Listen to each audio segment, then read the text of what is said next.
ખાસ કરીને આપણે જોતા હોય છે કે અલગ અલગ વિધિ વિધાનથી આપણે આ દિવસોની અંદર જે પ્રકારે દાન આપીને પણ આ દિવસોમાં ખાસ આપણે પિતૃઓને યાદ કરતા હોઈએ છીએ। જ્યારે અન્ય દિવસોની પણ સતત અમે લોકો વાત કરતા હોઈએ છીએ, આ કાર્યક્રમની અંદર આપને તમામ જાણકારી આપતા હોઈએ છીએ, ત્યારે ખાસ આપણે સાતમના શ્રાદ્ધની આજે વાત કરવાના છે કે સાતમના શ્રાદ્ધનું મહત્વ શું છે, તે સાથે સાથે અન્ય મહત્વની પણ ચર્ચા કરીશું। આ તમામ પ્રકારની ચર્ચા કરવા માટે અને આપને માહિતગાર કરવા માટે મારી સાથે કાર્તિક શાસ્ત્રી ઉપસ્થિત છે મારા સ્ટુડિયોમાં। આપનું ખૂબ ખૂબ સ્વાગત કરું છું। સર્વ દર્શક મિત્રોને મારા જય શ્રી કૃષ્ણ। શાસ્ત્રીજી, સૌપ્રથમ તો પૂછવાનું અહીંયા એ જ સવાલ થાય છે કે જે પ્રકારે સાતમના શ્રાદ્ધનું મહત્વની મેં વાત કરી, તો સાતમના શ્રાદ્ધનું મહત્વ શું છે? જે લોકોના પિતૃઓ સાતમની તિથિની અંદર નિજધામ એટલે સ્વર્ગે પધાર્યા હોય તેવા તમામ લોકોએ આજે સાતમનું શ્રાદ્ધ કરવું જોઈએ।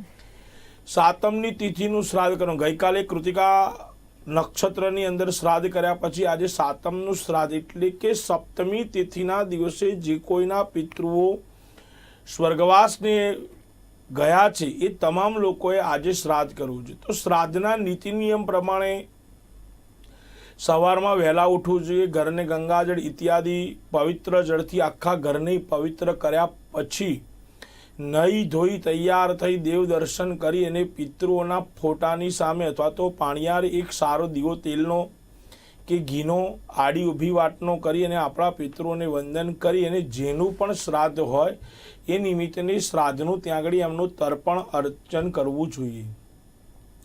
શ્રાદ્ધની અંદર સૌથી વધારે તર્પણ અને પિંડદાનનું મહત્વ વધારે બનાવવામાં આવ્યું છે કે જે કોઈ પણ મનુષ્ય જેના પણ પિતૃઓ આજના દિવસે સ્વધામ પધાર્યા છે તેવા પિતૃઓને આજે વંદન કરી નમસ્કાર કરી એમને પિતૃઓને જલની અંજલિ જો એ લોકો અર્પણ કરે છે તો આપણું જીવન જે છે જન્મથી મૃત્યુ સુધીનું જે જીવન છે એ સાર્થક બની જાય છે। કારણ એટલું જ છે કે પિતૃઓના પ્રસાદથી ઘણી બધી વસ્તુઓની આપણને પ્રાપ્તિ થતી હોય છે। તો પિતૃઓના પ્રસાદથી આપણે સૌથી મોટી 3 વસ્તુ ગણીએ તો સન્મતિ છે, સંપત્તિ છે અને સન્બુદ્ધિ છે, એટલે કે સારી બુદ્ધિની બી પ્રાપ્તિ આપણને પિતૃઓથી થતી હોય છે।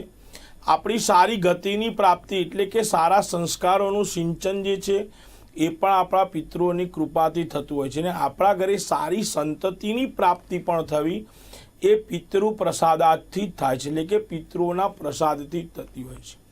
તો આપણા જે કોઈ પણ સ્વર્ગની અંદર પધારેલા પિતૃઓ છે આજની તારીખમાં કે આજની તિથિની અંદર જે કોઈ પણ સ્વર્ગે ગયા છે એવા તમામ પિતૃઓને યાદ કરી અને એમના નિમિત્તનું શ્રાદ્ધ કરવું જોઈએ, પિંડદાન કરવું જોઈએ અને તર્પણ કરવું જોઈએ। જેમ શિવજી પરમાત્મા જલનો અભિષેક કરવાથી આપણી ઉપર કૃપા દ્રષ્ટિ રાખે છે, તે જ રીતે આપણે આપણા પિતૃઓને જો તર્પણ કાર્ય કરીએ છીએ તો આપણા પિતૃઓનો આશીર્વાદ આપણી પાસે સદાયની માટે રહેતો હોય છે।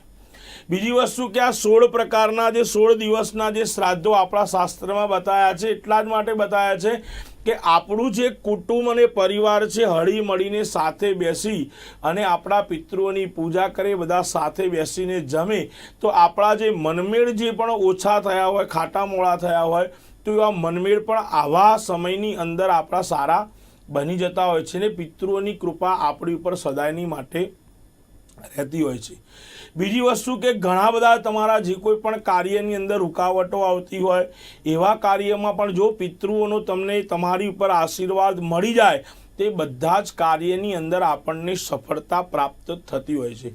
તો સૌથી પહેલું એવું કહેવામાં આવે છે કે આજના જે સાતમના દિવસનું જે શ્રાદ્ધ છે તો તમારે તર્પણ કરવું જોઈએ, પિંડદાન કરવું જોઈએ, બ્રહ્મ ભોજન કરાવવું જોઈએ, સંન્યાસી જે સાધુને જમાડવા જોઈએ, મંદિરમાં જઈ ગાયને છે કે ગરીબોને દાન દક્ષિણા આપવી જોઈએ। આ બધું કરવાથી જે શ્રેય જે પુણ્ય ઉત્પન્ન થાય છે તે પુણ્યથી તમારા પિતૃઓને સ્વર્ગમાં સારામાં સારી ગતિની પ્રાપ્તિ થતી હોય છે। આપણું શાસ્ત્રમાં જે ગરુડ પુરાણ છે એવું બતાવી શકે છે। તો ઘણા લોકો એવું પણ કહે છે કે અમારે તો કોઈ કરવાવાળું નથી, પણ એ નિમિત્તનું કોઈ પણ માણસ જો શ્રાદ્ધ કરે અને એને અર્પણ કરે તો પણ ભગવાન એને મોક્ષને અપાવનાર બને છે।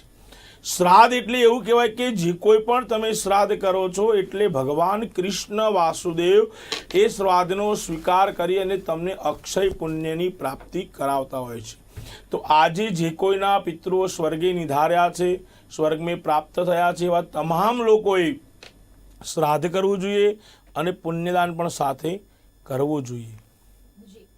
ખૂબ જ સાચી વાત અને સુંદર વાત આપે અહીંયા કરી શાસ્ત્રીજી।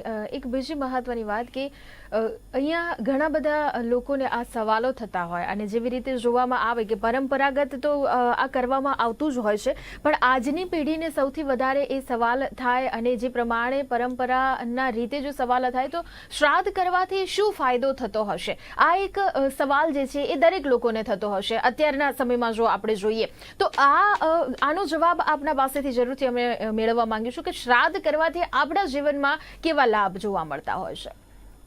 કોઈ પણ વસ્તુ આજે આપણે જોઈ છે કે હવાને જોઈ શકતા નથી, છતાં પણ હવા વાયુ તત્વની અંદર રહેલી છે। જી, એમ પિતૃઓના આશીર્વાદ પણ આપણી પર સદાયની માટે રહેલા જ હોય છે। એટલે કે કોઈ પણ વસ્તુનું સાચું કે ખોટું સૌથી પહેલાં તો કર્મ કરવું જોઈએ, એ જ આપણી ફરજ છે, એ જ આપણું કર્તવ્ય છે। કારણ કે એવું કહેવામાં આવ્યું છે કે પિતૃ ઋણની અંદરથી માણસ છે એ મુક્ત થઈ શકે છે, પણ માતૃ ઋણની અંદરથી માણસ પોતે મુક્ત થઈ શકતો નથી। એટલે આજની પેઢીવાળા ઘણા લોકો એવું કહે છે કે આ બધું યોગ્ય નથી, પણ આ બધું યોગ્ય છે। એક સાયન્સની ભાષાની દ્રષ્ટિએ પણ જોવા જઈએ તો યોગ્ય છે, કારણ કે અત્યારનો જે સમય ચાલતો હોય છે આ સમય એ એવો સમય જે છે કે જેની અંદર ઠંડી પણ હોય, ગરમી પણ હોય, મિશ્ર પ્રતિસાદવાળું વાતાવરણ હોય છે। તો આવા વાતાવરણની અંદર જ્યારે તમે દૂધ અને ભાત એટલે કે જે ખીરનો પ્રસાદ આપણે કરીએ છીએ અને જે પિતૃઓને અર્પણ કરીએ છીએ એ જ પ્રસાદ આપણે જો લેવા જઈએ તો આપણી શારીરિક સુખાકારી ક્યાંક ને ક્યાંક સારી રહેતી હોય છે।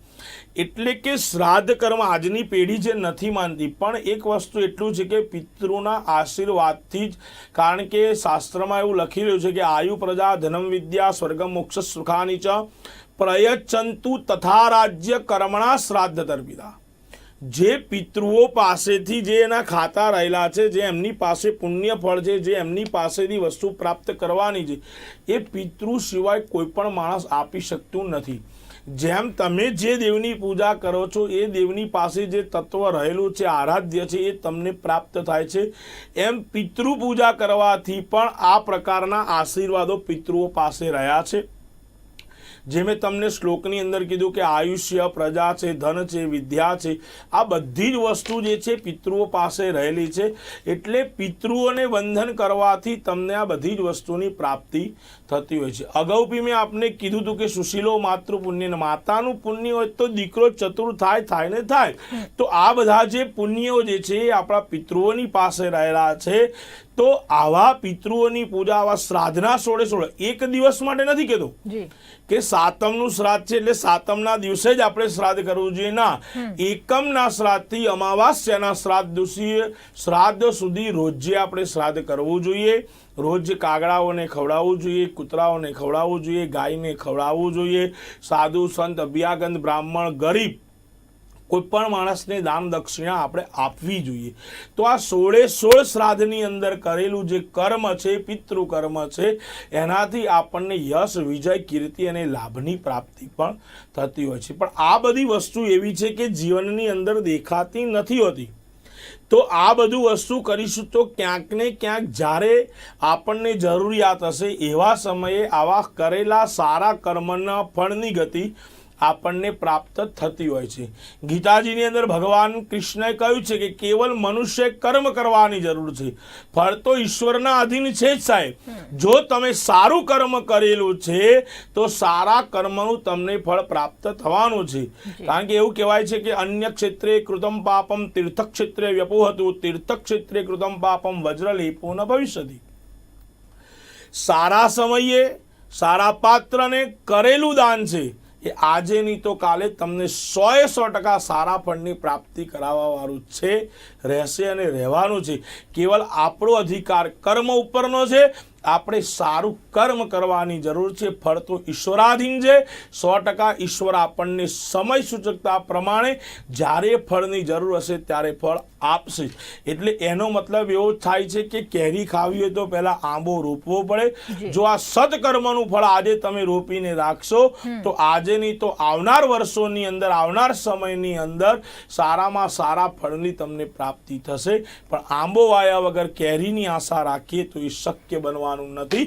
એટલે કે જો શ્રાદ્ધની અંદર જો તમે પિતૃઓ માટે કોઈ પૂજા નહીં કરી હોય અને એ જ પિતૃઓ પાસે જ્યારે તમે સન્મતિ, સંપત્તિ અને સારા સંતતિની પ્રાપ્તિ માટે અરજી કરશો, સાહેબ, જો કુવામાં હશે તો હવાડામાં 100% આવવાનું છે.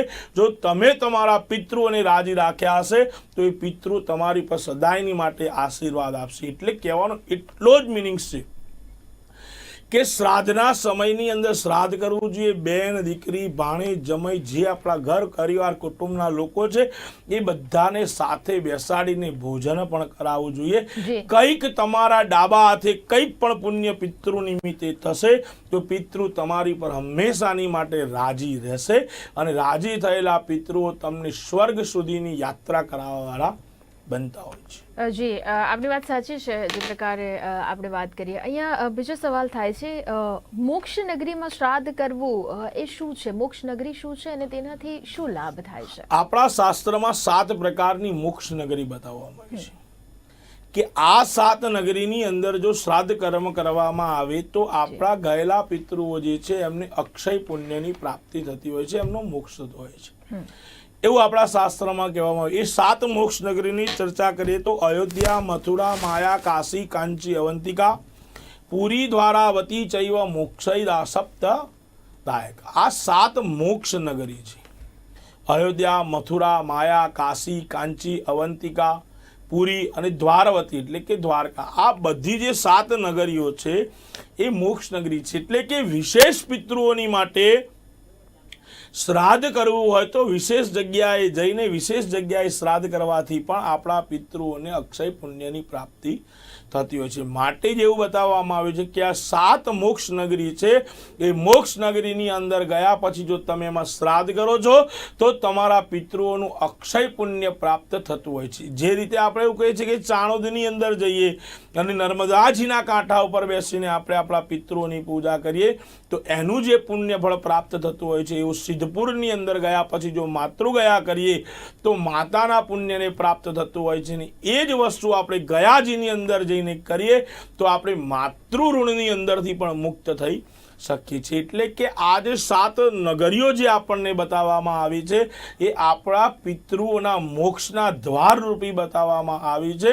અને એવું કહેવાય છે મન ચંગા તો કથરોટ મેં ગંગા.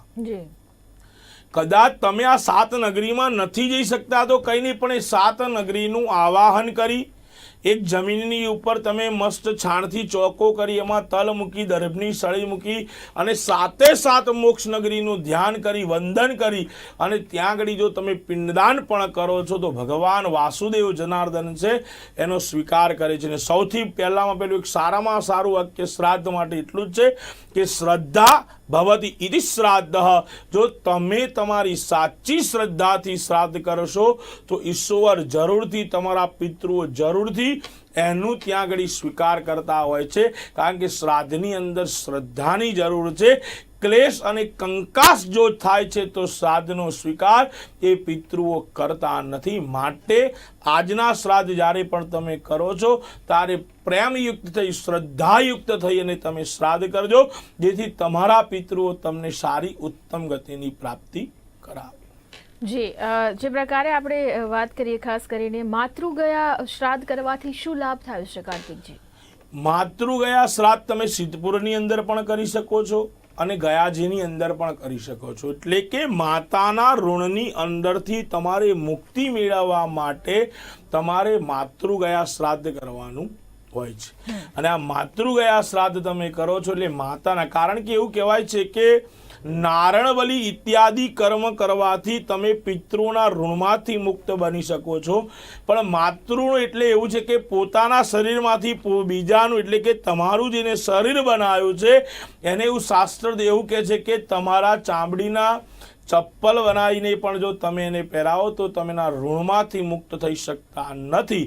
પણ અહીંયા આગળ શાસ્ત્ર એવું બતાવે છે કે ગયાજીની અંદર અથવા તો સિદ્ધપુરની અંદર બેસીને જો તમે તમારા માતા માટે શ્રાદ્ધ કરો છો, પિંડદાન કરો છો, તર્પણ કરો છો, દાન પુણ્ય કરો છો, તો તમારી માતાના ઋણમાંથી તમને મુક્તિ મળે છે એવું કહેવામાં અહીંયા આગળ આવે છે. એટલે કે માતૃગયા કરવાથી અને પિતૃ એટલે કે પિતૃઓનું શ્રાદ્ધ કરવાથી આપણને આટલું પુણ્ય પ્રાપ્ત થતું હોય છે. એના જ માટે એવું કહેવાય છે કે પિતૃ ઋણમાંથી મુક્ત થવા માટે ભગવાન રામચંદ્રજીએ પણ પુષ્કરની અંદર પોતાના પિતાનું શ્રાદ્ધ કર્યું હતું. એટલે એવું કહેવામાં આવે છે કે શ્રાદ્ધ કરવાથી તમને ખરેખર અક્ષય પુણ્યની પ્રાપ્તિ થતી હોય છે. જી, અહીંયા જે પ્રકારે આપણે જોઈએ કે આ મહત્વ તેના લાભ આપણે જોયા છે, તે સાથે સાથે પિતૃગયા કરવાથી પણ અહીંયા લાભ જાણવાની જરૂર છે, આપણે ઈચ્છા રાખીશું. તે સાથે સાથે શ્રાદ્ધમાં કયા પ્રકારનું આસન વપરાય છે તે પણ એક મહત્વનો સવાલ અહીંયા ઊભો થતો હોય છે.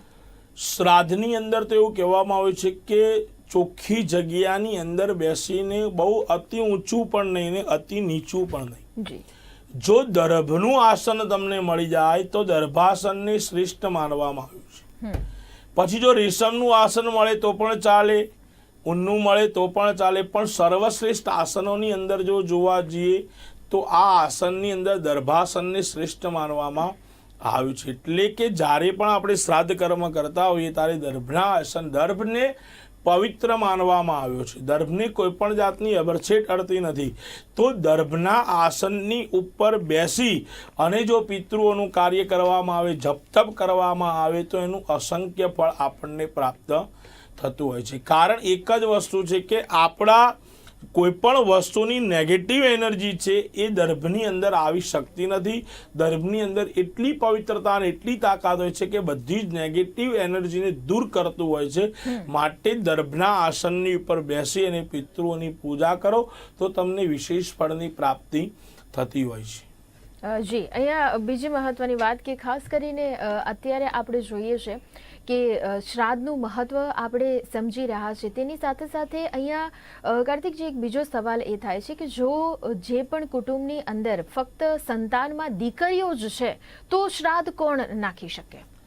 શ્રાદ્ધની અંદર મેં કીધું ને કે ગરુપુરાણની અંદર એવું બતાવવામાં આવેલું છે કે દેશનો કે તમારા શહેરનો જો રાજા બી હોય તો પણ એ મરનારનું શ્રાદ્ધ કરી શકે. તો દીકરી તો તમારી પોતાની સંતાન છે, એના થકી પણ શ્રાદ્ધ કર્યું, એના થકી પણ જો પુણ્યદાન કરેલું હોય તો પણ તમને પ્રાપ્ત થઈ શકે છે. ક્યારે કે જ્યારે પાછળ કોઈ કરવાવાળું નથી એવા સમયની અંદર જો એ શ્રાદ્ધ કરે છે તો પિતૃઓ એનો સ્વીકાર પણ ત્યાં આગળ કરતા હોય છે. એટલે કહેવાનો મિનિંગ છે કે આજના જમાનાની અંદર મેં સૌથી પહેલા આગળના કીધું કે કોઈ કરવાવાળું ના હોય છતાં પણ એનો અડોશી પડોશી કે સોસાયટીનો ચેરમેન સેક્રેટરી પણ જો એના નિમિત્તનું દાન પુણ્ય કરે ને સાહેબ, કારણ કે ગરુપુરાણ આની અંદર એવું બતાવી રહ્યું છે કે રાજા, દેશનો રાજા પણ જો મૃતકનું શ્રાદ્ધ કરે છે તો એને અક્ષય પુણ્યની પ્રાપ્તિ થતી હોય તો કોઈ ઘરનો કુટુંબનો વડીલ છે કે સમાજનો આગેવાન છે જો એનું શ્રાદ્ધ કરે તો પણ એને પ્રાપ્ત થતું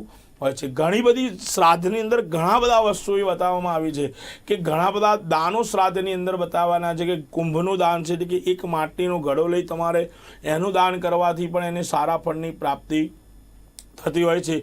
ગાયનું દાન કરવાથી અને વૈતરણને નદી પાર જ્યારે કરવાની આવે છે આપણું શાસ્ત્ર બતાવે છે તો ગૌદાન કરવાથી ને એક વસ્તુ જે શ્રાદ્ધની અંદર આપણે આપણા પોતાના જીવનની અંદર 3 દાન સૌથી મોટામાં મોટા બતાવ્યા છે. એમાં 3 ગાયનું દાન આપણે કરવું જોઈએ કે એક છે કે કામધેનુ, ઋણધેનુ અને મોક્ષધેનુ.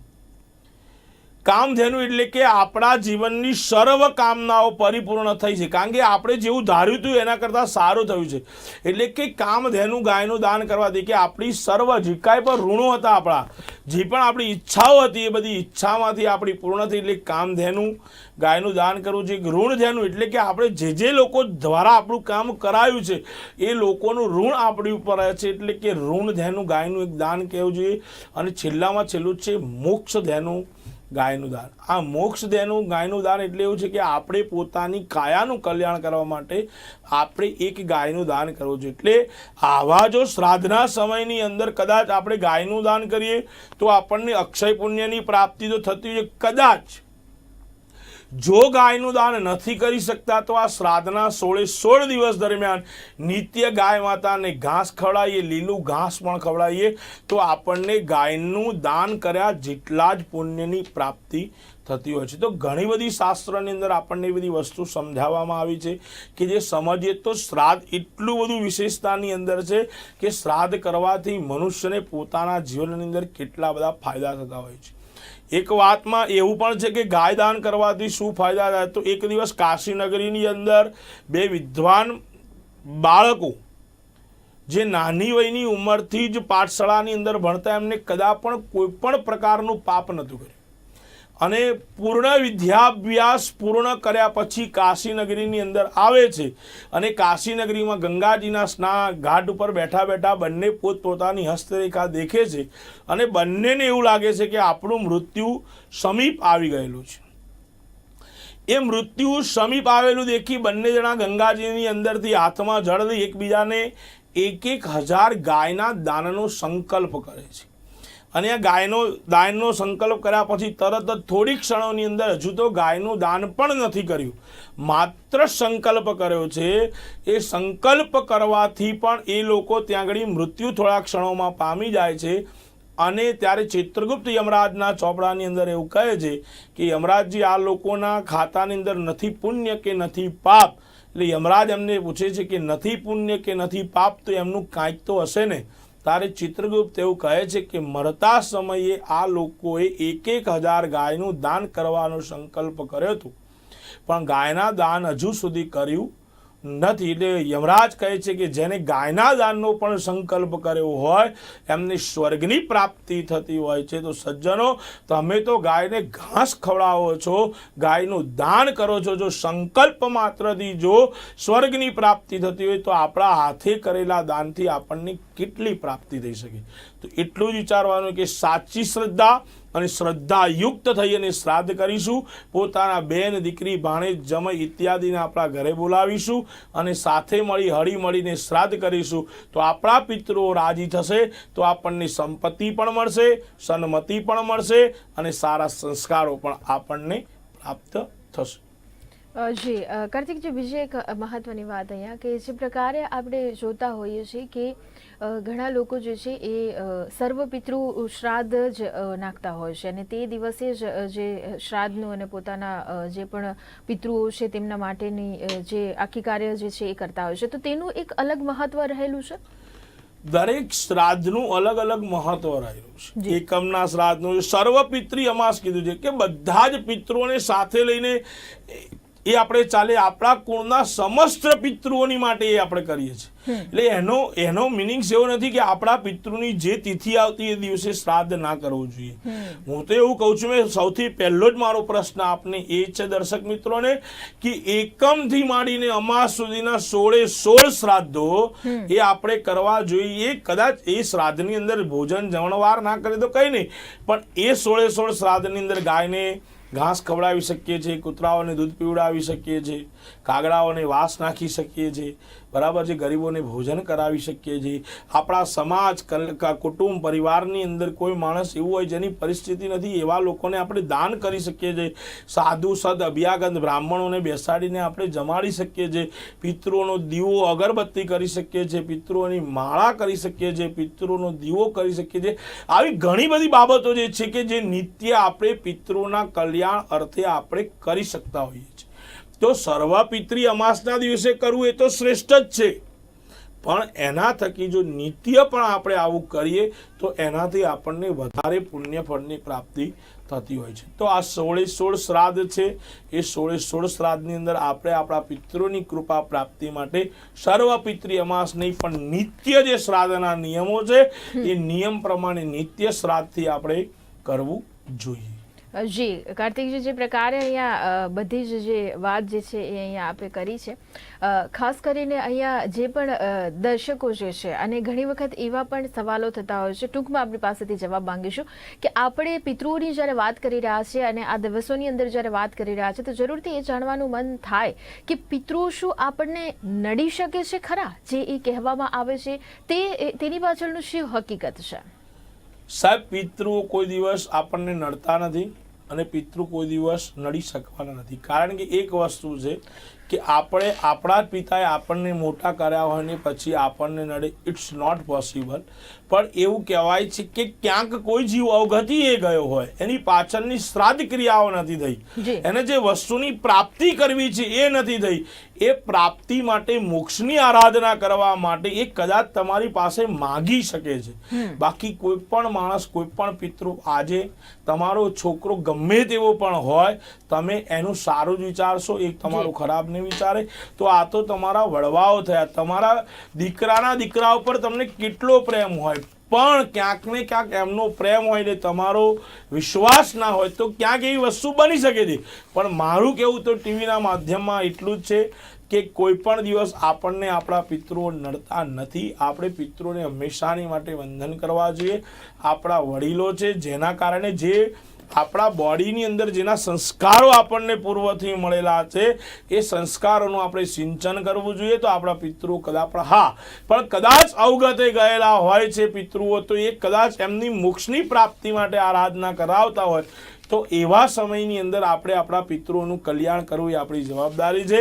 કારણ કે શાસ્ત્રએ તો નારાયણ બલિ છે, પંચબલિ ઇત્યાદિ બલિ પણ બતાવી છે, શ્રાદ્ધ બતાવ્યું છે. એટલા જ માટે બતાવ્યું છે કે આપણે આપણા પિતૃઓને સ્વધામની અંદર વિષ્ણુલોકની પ્રાપ્તિ, સ્વર્ગની પ્રાપ્તિ કરાવવા માટે આ બધા શ્રાદ્ધો કરવા જોઈએ. જો શ્રાદ્ધ કરવાથી 100% આપણા પિતૃઓ જે છે એ સ્વર્ગને પ્રાપ્ત થતા હોય છે. કારણ કે જે પિંડ છે એ બ્રહ્માંડ છે, એ બ્રહ્માંડથી બ્રહ્માંડની અંદર આપણે એને પાછો મૂકી દેવાનો છે.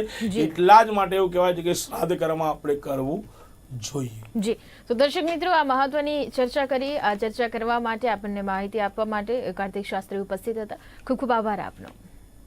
સર્વ દર્શક મિત્રોને મારા જય શ્રી કૃષ્ણ. તો ફરીથી મળે ત્યાં સુધી મને રજા આપશો. નમસ્કાર.